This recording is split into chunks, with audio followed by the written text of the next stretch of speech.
What's going on, boaters? We just got in a fresh new trade, a 2015 Malibu Wakesetter 23 LSV. This boat is in really good condition still.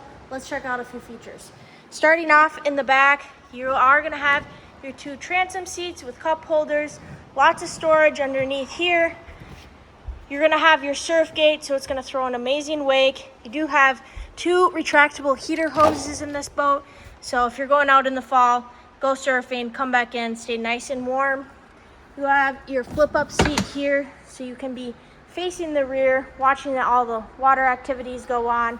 You have your glove box, you have your two screen displays. This boat only has 264 hours on it, so it still has a lot of life left in it.